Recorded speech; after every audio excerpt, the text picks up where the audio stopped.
Hi Winderlusters, and in this episode I'm speaking with author, journalist and now wine grower, Deirdre Macken.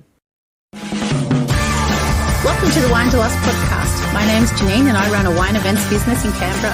But my real passion is travel and my bucket list is to travel to every wine region in the world. In this series, I'll be exploring some regional Aussie wine destinations. I'll give you some tips whether you're planning a romantic getaway, a girls' weekend, or you're dragging the kids along. So pour yourself a glass and let's get exploring.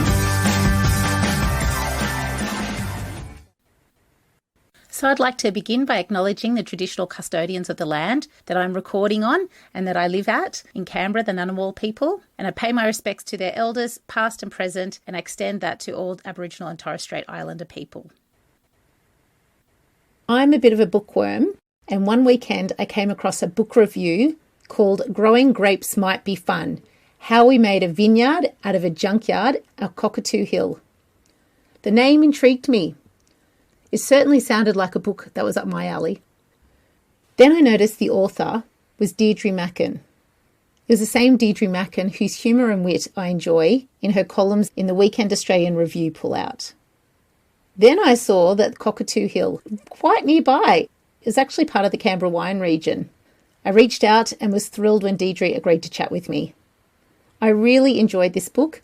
There are a lot of laugh out loud moments and some really touching moments too. I really admire the observations that she makes. Each chapter can be read on its own, but put together it tells a wonderful story with a satisfying and delicious result. Please welcome Deirdre Macken. Thank you very much for speaking with me, and congratulations on your book. I've just finished it and it's a really lovely read. Through the book, you're falling in love with the house and the land and the community. I think the reader can feel that and almost falls in love with it as well with you. I understand this isn't your first book. You've got a couple of other books that you've written in the past. Yeah, just two beforehand. I wrote a fiction book called Smoke, which was sort of based on the 94 fires or inspired by them. And then I had a non-fiction book called Oh No, We Forgot to Have Children. Yes. Yeah, about the declining birth rates. I thought that was interesting. Which is happening again now. So I can always do a rewrite.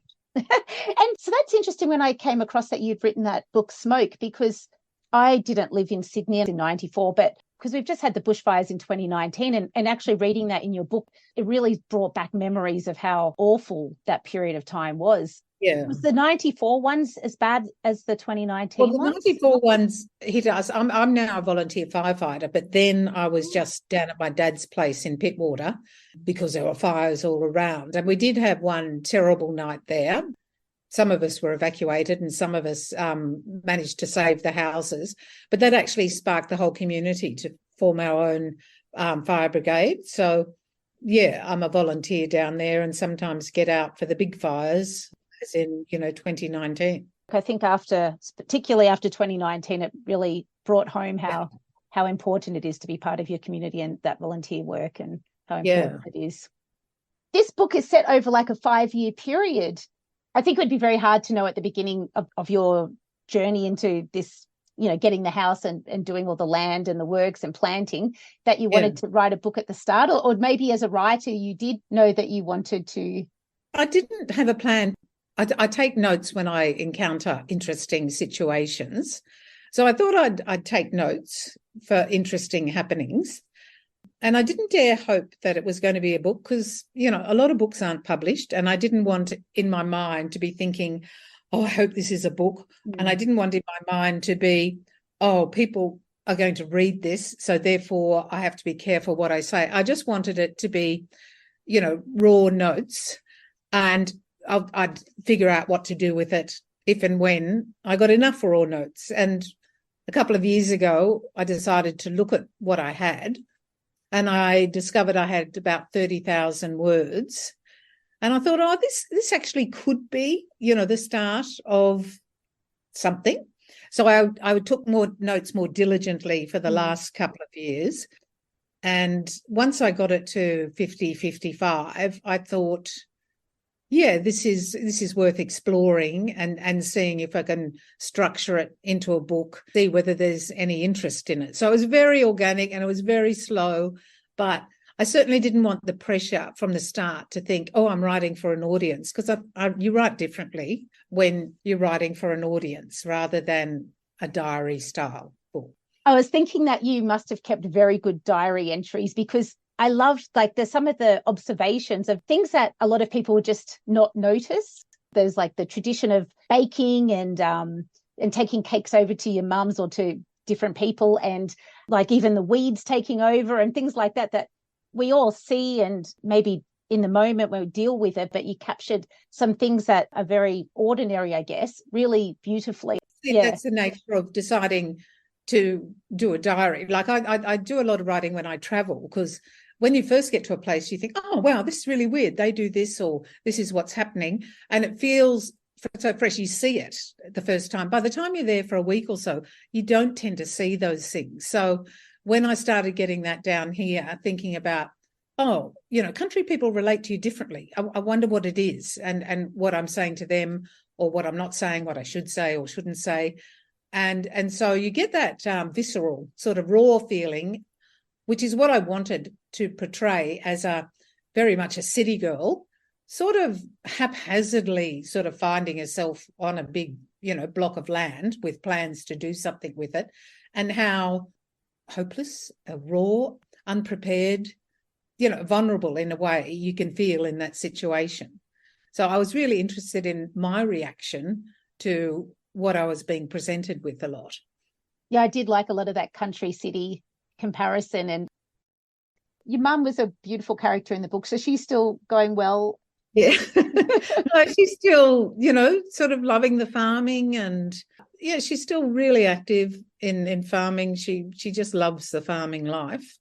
She's 92 now, and occasionally we'll say, Mum, we're getting too old for this. And she goes, I'm not too old. So she sort of shames us in some ways. Through the book, it sounded like you were wanting to learn some of her knowledge about farming and the sheep. And have you picked up a lot of that? I think actually sheep are probably easier than wine or grapes to grow. I thought it was the opposite, but we've got about 350 sheep out there at the moment. Wow. The thing about sheep is you can know a lot, but you can also get away with not knowing that much, as long as you've got really experienced people who, you know, to advise you, help you keep an eye on, so that you can ring and say what's happening here. So gradually I'm picking up more and more, but I'm always going to be reliant on a couple of really skilled people around the area who know what they're doing. And the vines are becoming a bit easier for you now, because I guess the hardest part, a bit of an eye roll there. We've just spent the day winter pruning, and we're halfway through Riesling. You know what you're doing more, you know, so you've got much more confidence that you're not going to kill them or maim them or, you know, cut off what's important. But it's still really hard work, you know. But it's like gardening, you know, it's sort of joyful work too in many ways. You can imagine that the work you're doing on the vine is going to make some really good grapes. That must be such a wonderful thing, that sense of achievement when when you're doing the picking and then you're doing the bottling and then you get the bottle. That's it's really exciting. And it was nerve-wracking for the first one, because I thought, this could taste terrible, and I'd just die if it tasted terrible. What would you do? Just empty the vat, or, you know, try and sell vinegar? But it was so rewarding, that first lot, and every year we've got something really delightful out of it. Even these last couple of tough years, you know, where there's been mildew around and we had wasps last year, and, you know, the nature throws up something every year, but we've been able to, the grapes are really good. You know, it's a really good spot for it. It really likes the climate, the land, and we give it a lot of attention with our gnarly hands. Yeah, you referred to broken nails quite a bit in the book. So I hope you found a good manicurist down here to help you. No, I give up. I just give up. So I was up to chapter 39 before I found out the name of the wine, so that I could Google it. It changed names I saw throughout, like once or twice. Yeah. But so how do you pronounce it? Oh dear. Well, I did ask all the neighbours, and I said, how do you pronounce it? How do you pronounce it? It's either Gounyan, And they all differ. So as my daughter said to me, she did all the designs for it. She said it doesn't matter what the pronunciation is. It's wine. It's difficult. It's okay. So I thought, oh, okay, people can pronounce it the way they like, you know. So it's not an ideal name, but we were probably 2 days out from bottling and the labelling when we discovered we couldn't use the name that we wanted. So we searched the lexicon for something vaguely winey and came up with the name of our road.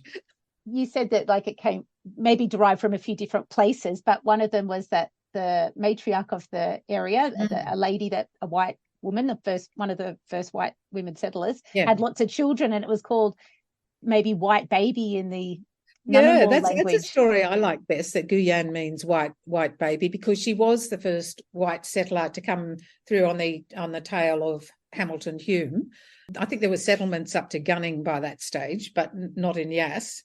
And she had a pile of children that people still don't quite know how many, because she didn't necessarily register them. And she was also a midwife. She made quite a stamp on this place. And even today, one of the guys who looks after Mum's cattle is related to her, and her grave's just down the hill. So I felt as if I was honouring her a bit, and her get up and go, because she was a convict with no knowledge of sheep or farming or anything. So I was quite happy with the name in that sense, that it was honouring her. It is a very pretty label. I've had a look at your website. So your 2021 vintage Sangiovese has all sold out now. Yes, you wrote some really good reviews in your book. I was not that happy at first, because what I didn't realise, when you taste it, it comes out of the bottling plant, you get home with your husband and you sort of have your first glass. We actually tasted it in the bottling plant, and I was too shocked to even think about it that much. But it was a bit acidic and, straight out of the vat virtually. And it has settled down so wonderfully. Lots of other people really liked it, and so we sold out. And now that we've sold out, and I've got about a dozen bottles left, I occasionally taste it and think, oh, you are really good, you know? So I'm hopefully a better grower than I am a taster, because I'm still, learning how to appreciate and taste wine and describe it. I think that's the hardest thing, is the vocabulary around describing it. It's a good skill to learn. There's so many different adjectives out there, you realise. Yeah, there are. That's why I figured I'd make up a few of my own, because some of them seem so ridiculous that I thought, well, why can't I call a wine too mushy? Because people sort of know what you mean when you say mushy. It's got that rubiness, or a bit thick, or a bit sticky. Except the winemaker, Alex Mackay, did sort of step back when I was showing him around the Riesling paddock, and he said, well, what Riesling do you like? And I described, a bit of sweetness, and I don't want anything hospital about it. And he looked at me. But what I was trying to describe was kerosene, and hospital kerosene, sort of, you get the gist. So you've got 2 wines available now. Can you tell us about those? We still have our original Riesling, and we've just taken delivery of our second Riesling. The original Riesling is very light, delicate and flinty. The second one is a bit more to my taste, because it's got a much better bouquet. It's a bit fuller, a bit sweeter, but it's acid on the end. But I'm really happy with that. And we've still got a rosé, which we made out of our Sangiovese grapes last year, because we were struggling to ripen the Sangiovese up to its full peak. So we decided, rather than do a Sangiovese that isn't the best it could be, we'll do a rosé, because rosé is more forgiving. And we've got this year's Sangiovese and Shiraz in oak barrels until the end of the year. So we're excited to see what they're like. Yeah, that's fantastic. I think rosé is always a great choice, though, because it's very popular. It sells well, yeah. So where can people buy it? Through your website, I noticed, but is it also in certain bottle shops in the region? Yeah, we're just working out a better distribution, because we sort of haven't had enough stock to really get out there and push it. We're in a couple of places in Yass. We're online at Gounyan Wines. We're in 2 places in Canberra Wine and Spirits and Prohibition. Annandale Cellars in Sydney stock us. Fisherman's Wharf at Woy Woy, they stock us. Once we get our Sanjo and our Shiraz on board, we'll, put in the back of the truck and take it around and see if more places are interested in buying it. And do you still split your time quite a bit between Sydney and Canberra? Or have you? Yeah. We're down here virtually every week. I've got a grandchild now, so he's taking up a bit more of my time in a very delightful way. Yeah. But we tend to be down here most weeks. So it's literally half and half down here and half in Sydney. Oh, and because we haven't lost our licenses yet, that's still working well. You and your husband sound like a very good team as well. Yes. No, we do work together down here, which is, everyone says, oh, do you work okay with your husband? And I think, actually, we do. And, that's really gratifying too, to discover that at this stage, we can come together and do a project like this and not fight too much. Too much. Oh, that's great. Well, is there anything else you'd like to add, Deirdre? A lot of people have it at the back of their minds. Maybe I'll do a tree change. Maybe I'll try farming or return to farming. I'd like people to think that you're sort of never too old to do it, because most of our friends sort of said, really, at your age, you're doing it? And if you say you're too old, then you're too old. But if you decide I'm not too old for this, you can do it. And it's, it can bring really great rewards. I've got a real appreciation for this pretty country that we're surrounded by, and for the hard work that all our farmers do. I'm full of admiration for them, and I didn't know about them much at all before. So I'm really thrilled that, I've had a taste of that sort of life.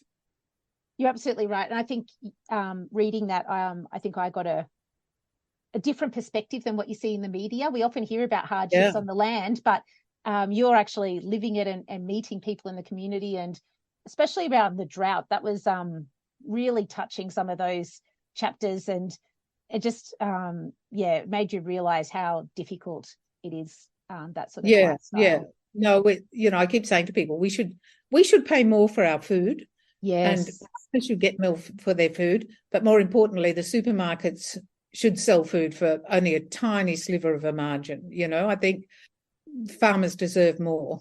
Consumers probably shouldn't have to pay more, but the supermarket, between the farmers and the consumer, I think, frankly, the supermarkets take so much, and they could be doing much better on behalf of Australians to actually decide to shave their margins on food products. But I'm full of admiration for farmers, as I said. Yeah, no, I agree.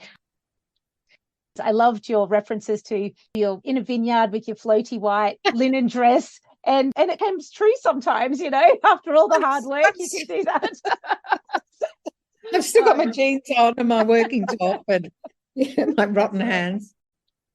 Oh, congratulations. I think that you're living a wonderful lifestyle, and your sense of achievement and getting a fantastic book out there and making beautiful wines. Thanks, Jeanene.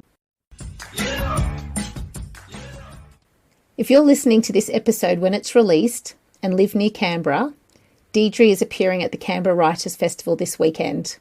All the information is in the episode description. Until next time, happy wine travels. Thank you so much for listening. You can subscribe now to get each episode as they drop. You can also check out this podcast on YouTube and see pictures of the region and the people I've spoken to. Go to winderlust.com.au, that's winderlust.com.au for everything discussed today. You can also subscribe to my newsletter to hear all about my upcoming events and other news. Till next time, happy wine travels.